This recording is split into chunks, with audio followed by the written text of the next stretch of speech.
கட்சி ஆரம்பித்து சமீபத்தில் மாநாடுலாம் பிரம்மாண்டமாக இருந்தது. அது வந்து ஒரு ரசிகர்கள் சேர்ந்தாங்களா, பொதுமக்களுடைய ஆதரவாக இருக்கா? எப்படி நீங்கள் பார்க்குறீங்க மாநாட்டை? சி அவர் இரண்டாவது மாநாடு வந்து இப்போது போட்டிருக்காரு. இப்போது ஒரு நடிகராக, நான் சக நடிகனாக அவருக்கு என்னுடைய வாழ்த்துக்களை நான் சொல்கிறேன். ஏன்னா யார் வேணாலும் இன்றைக்கி அரசியலுக்கு வரலாம். வாக்கு போடுகிற அரசியலில் நானும் இருப்பதால், ஓட்டு போடுற அரசியலில் நான் இருக்கேன். அதனால் வரக்கூடிய எல்லாருமே யார் வேணால் வரலாம். ஸோ அது ஒரு நல்ல விஷயம்.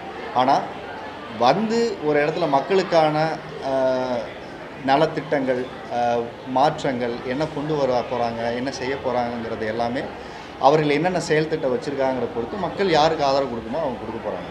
வழக்கமான களம் இல்லாமல் கொஞ்சம் மாறுபட்ட களமாக தெரியுற மாதிரி சொல்கிறாங்க சார்.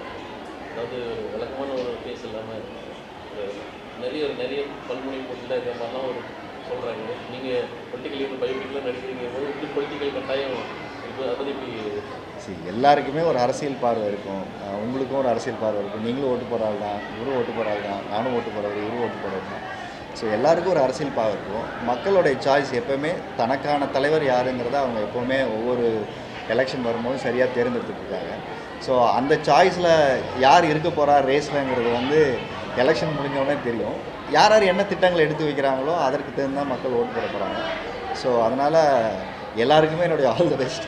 ஏன்னா பலமுனை போட்டி இருந்தாலும் யாரோ ஒருவருக்கு தான் வந்து ஒரு ஆட்சி அமைக்க போகிறாங்க. அந்த ஒருவர் யார் நல்ல தலைவராக மக்கள் பார்த்து எல்லோரும் தேர்ந்தெடுக்கணும். ஸோ அதனால் அந்த ரேஸில் இந்த வருஷம் அவரும் கலந்துக்கிட்டார். அவருக்கு என்னுடைய வாழ்த்துக்களாக நான் சொல்லிக்கிறேன்.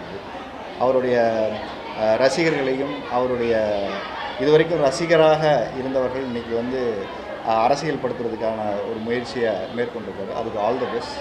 அவர் ஒரு தலைவராக எல்லாத்தையும் சரியாக வழிநடத்தி கொண்டு போகணுங்கிறது எல்லாருடைய எதிர்பார்ப்புமாகவே இருக்குது.